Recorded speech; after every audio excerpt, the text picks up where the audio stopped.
This tutorial we're going to be focusing on the COUNTIF and the COUNTIFS function. And for our example, we're using a small class list and grades that they've earned throughout the year. And what we're going to do is tally how many A's, B's, C's, and D's that they made in that year.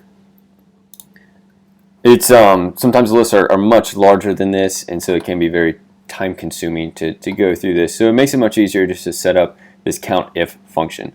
So this COUNTIF function will tell us how many A's, B's, C's, or D's a given student will have, and then we can sum up those individual grades together to get a total and see how our classroom performance has been.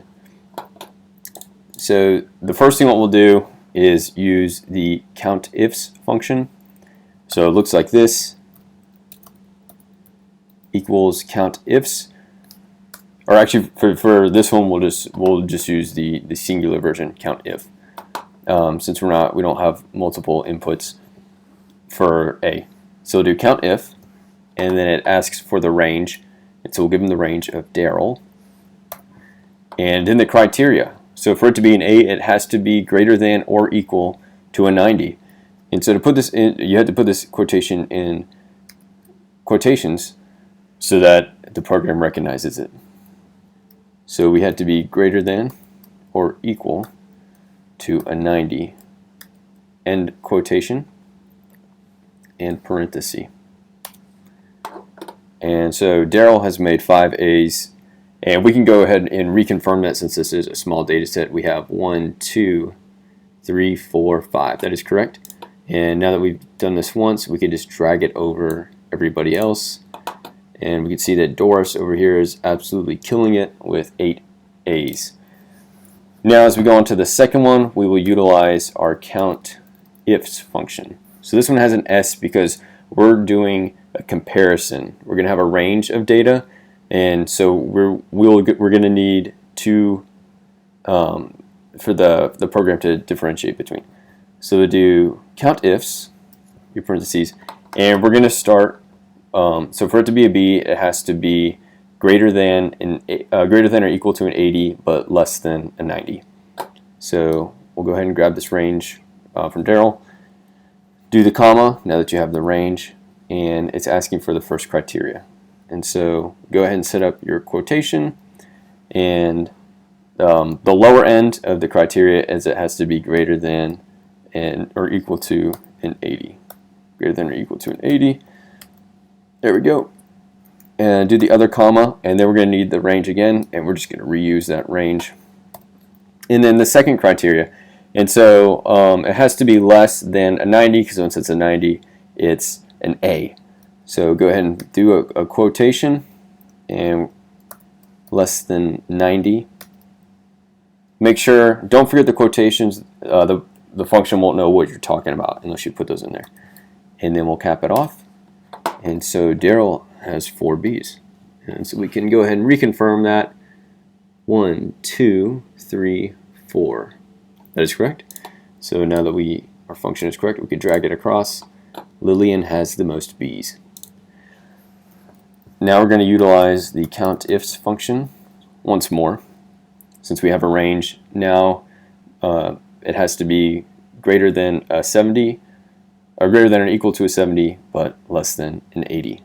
So COUNTIF, we'll go ahead and insert our range, comma, and for the first criteria, it has to be greater than or equal to a 70. And remember again the quotations. Do your comma. We're going to need the same exact range. Start your parentheses, and for this one it has to be less than an 80, because if it becomes an 80, it's a B, and we're just counting C's.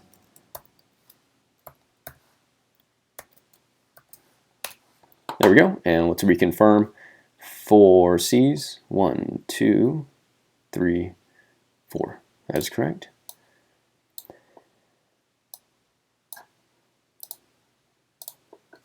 There we go, and we will do D's, and then we'll do a sum total. So we'll be using the COUNTIFS function once again. Go ahead and insert the range that you'll be wanting to count and the criteria. So a D is anything between a 60 and a 69. So greater than or equal to a 60. And then we'll go ahead and do the range once more so we can get the second input. But it has to be less than a 70.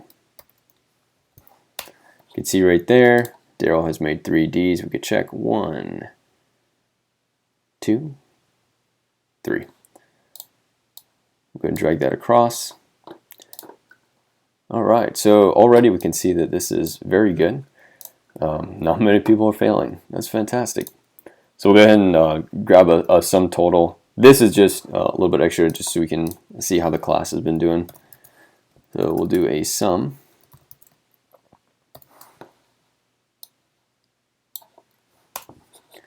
We'll go ahead and drag this down. There we go. And then a little something else we could do is if we insert a chart, we could see how well our class has been. Perfect. So as we can see right here, Daryl, Lillian, Evelyn, Glenn, and Doris have been doing fantastic. See a lot more A's and B's than C's and D's.